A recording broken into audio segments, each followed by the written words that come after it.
Hey, what's going on guys? John here, and today I'm going to do an in-depth video review for the Valve Steam Deck. In this video, I'm going to walk you through the actual Steam Deck itself, some of the configurations in terms of buttons and layouts. We'll go through the actual Steam Deck interface. I'll show you some really cool add-ons that you can actually do with the Steam Deck, and then I'll also show you some cool accessories that I have and ways that you could transform this almost into like a mini computer. So let's first start with the overall interface itself. We'll talk a little bit about the specs. So, you know, the easiest thing to probably compare this to would be something like the Nintendo Switch. I've had the Switch now for many years. I bought it in its first iteration in 2017. And the Steam Deck is really almost what I would consider to be a portable computer. It basically, on default boot, runs the Steam OS, which allows you to log into your default Steam account that you would use on your desktop or laptop. And you can now go in and actually start utilizing many of the games that would be more or less designed for a controller on the Steam Deck. You have your two joysticks here on the left and the right. You've got your D-pad. This is basically what would be considered almost like a select or rotate button between menu buttons here on the left. And then you also have almost a triple line similar to what you'd see on like an Xbox controller here on the front right. And then you have your Y, X, A, and B buttons. You have these two pads here which can almost emulate a mouse. I don't frequently find that I'm using this with a lot of games, but kind of cool that they have those included. You have a Steam specific button here which will actually load up the menu here, and then another triple dot button here. So many of these have different functions depending on the games or what you're actually doing within the games. You have your volume control up here at the top, so plus and minus, so fairly easy to control that. You have L1, L2, R1, R2. You've got your power button here, and then you also have your USB-C charging port up here at the top. This also has some ventilation here up through the center. So a lot of accessories I found will work around this, but this is basically where you're going to get your fan going as this cranks up, as well as here in the back.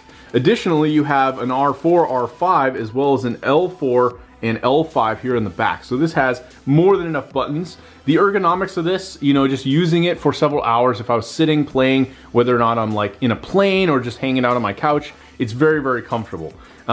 Steam Deck does ship with a case, which is very nice. So it fits perfectly inside the case and is it's like a hard shell case. So that's something you can bring with you very easily.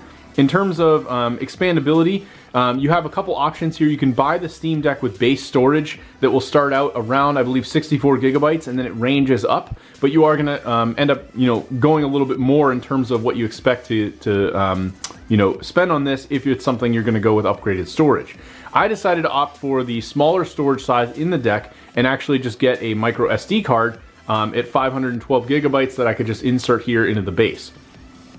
Additionally, you can also get a dock for this, whether or not it's from Valve directly or a third party, and some of those docks actually have storage capabilities. So I thought I'd show an example of one of those. I have one here. This is a dock that I recently got, a third party dock, and this actually has a slot up here at the top. You can slide this off, and this actually will give you the ability to add a full M2 solid state drive right into the top of the dock. So if you want to add even more storage, you have options with third-party accessories like this one.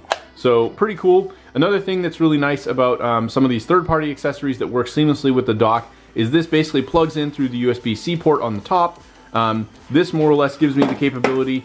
I could just rest it here on the dock, and if I wanted to connect a mouse and keyboard to it, I could actually use it as almost a mini PC, and I could even go a step further and connect an HDMI cord to an external monitor, and it would almost act as though I've got like a laptop docked or a desktop really plugged in. This has some pretty good specs. You have a 3200X Ryzen CPU inside of it, and this thing just absolutely screams. I've not had any performance issues with games that I've installed directly on the deck. I'm gonna go ahead and walk you through the interface, and then we'll boot up a more demanding game just to give you an idea of gameplay. But let's actually go through and just go to the main menu of Steam here. So by default, this more or less is very similar to what you would get with like Steam Big Picture if you were on the desktop. I can go through the home page. So if I hit A here, this basically takes me to any news, updates, friends, all the stuff that's going on. If we go back, we can go into our Steam library. So I was able to sync this all up, and a really cool feature of the Steam Deck is it will actually give you a compatibility score sort of based on whether or not they believe the game will run or not.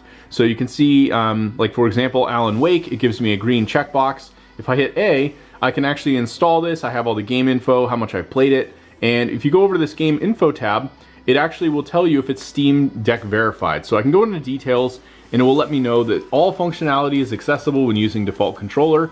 The game shows the Steam Deck controller icons.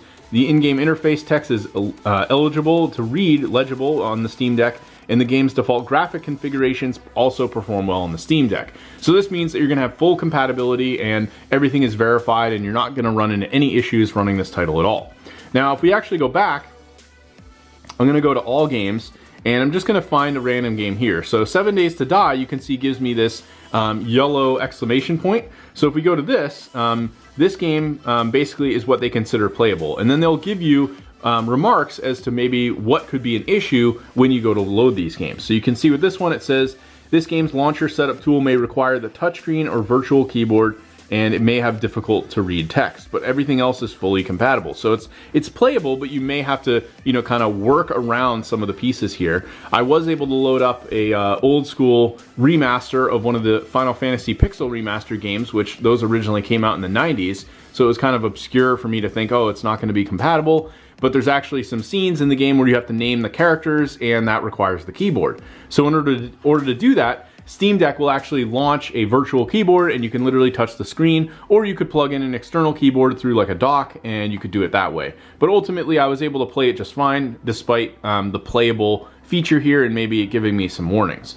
So I would say if you have that icon, definitely try it anyways and give it a shot, and in most cases you probably will be able to play the games with some limitations.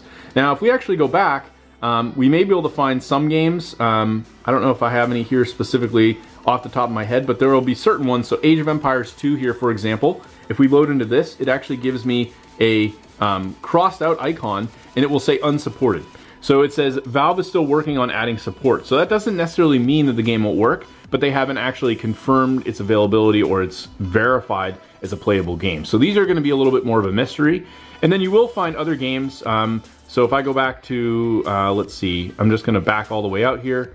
I know some of my recent games. So for example, Hunt Showdown, this is a game that they actually confirmed as fully unsupported.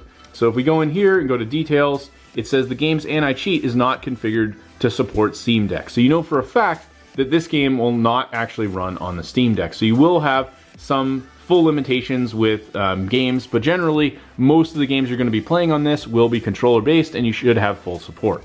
So overall, in terms of interface and everything, it's fairly straightforward. You can go through and see battery life. They give you a nice little performance overlay here, so I can see how much battery life I have left. I can choose to get more advanced views, set up different notification settings, favorites in terms of friends.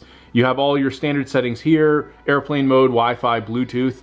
You can connect an Xbox controller to this if you choose to do something like that. You have your night mode, rumble settings, haptics, all that stuff. So fairly straightforward in terms of a lot of the settings. Now, getting into some other things that you can do with this that are really cool is I actually went in and I was able to add some ROMs from old school games on this. This is absolutely a monster for running older emulators from older games like Game Boy, Super Nintendo, Nintendo 64, any of those older consoles.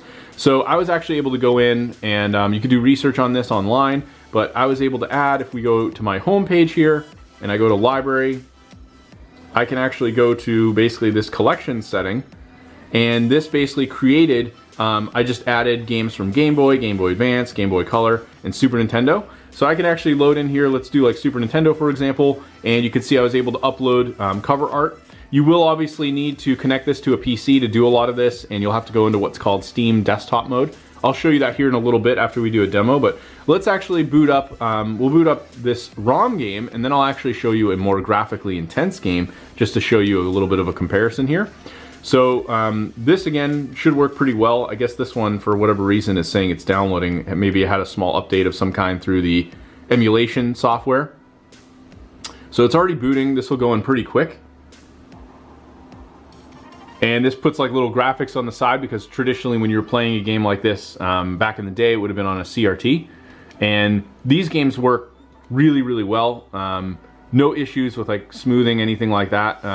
You know, no graphical interference. So this thing is just an absolute beast when it comes to emulation. So that was one big perk of the Steam Deck that I really wanted, to be able to go back and play some of those old school Game Boy games, things like that, or even if you wanted to play some moderately newer retro games, you have that option. So this works really well for emulation, as you can see. I'm gonna back out of this and we're gonna go to home, and I'm gonna launch a more graphically intense game. So I'm gonna go to my library and we'll go all the way over to installed, and we'll load up, this is Middle of Earth Shadow of War. This is a very graphically intense game. This probably will take a little bit longer to boot up, but this game is great using controller. You know, typically when I actually was, you know, I got this on the PC, on Steam originally, and I would just connect my Xbox controller to this, and that's what I was playing when I had this going.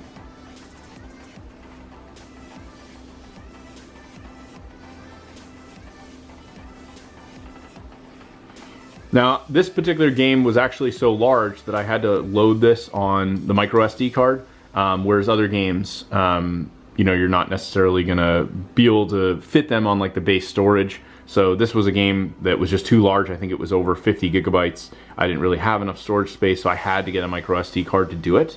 But you know, obviously everything is gonna be much smaller, but again, you have that option if you decide to get a dock. You could even get a portable monitor, like I said, and run this.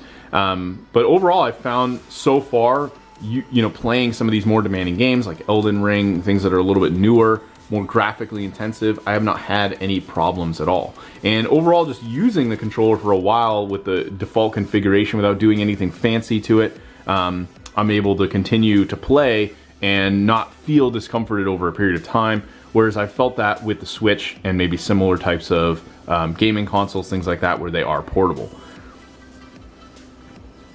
The audio on this also comes out really nice, so I haven't had any issues with that. You know, it's plenty loud. The battery life is something to obviously have some concern over. You're playing a demanding game like this, you're probably not going to last that long on portable battery. I'd say, you know, this probably would get me a 2 to 3 hour session at max playing a game like this where it's more graphically demanding, which is to be expected with something like this. But overall, I found that, you know, the time I was able to get out of it, as long as you know, are weary of that, then you should be able to get plenty of good time out of a game. The other thing you can of course do is get an extended power cord and just plug that in. You do want to make sure you have a high wattage, essentially like supercharged cable. It does come with one, of course, but there are third-party ones that will work. If you plug in one that's not powerful enough, the Steam Deck will not charge. Like, let's say I was playing this game, the Steam Deck will not actually charge enough comparably to what it's actually using for power. So just to bear in mind of that. But yeah, this is essentially running, I believe, at like 1280 by 720. So, you know, you don't have super high resolution, but because the screen is only 7 inches, you know, this is something that ultimately runs really, really quite well. And I have no issues with like lag or anything like that.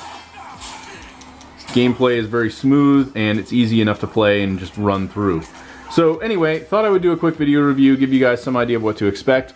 Overall, I'm very, very happy with the Steam Deck, and I think if you're looking for something like this, you want really probably the ultimate portable, you know, system that's going to play modern PC games that are working with a controller, have the ability to dock this, hook up a monitor, and maybe even use it with an Xbox controller. You have that option as well. And then in addition to that, you can run all of your old school emulated games. If you want to turn it into a massive emulation system, you could get a specific micro SD card, load up all the old school ROMs, and you could literally have thousands and thousands of games on this with ease. So anyway, thanks for checking out my video review on the Steam Deck. Hopefully you found this helpful, and I will talk to you later.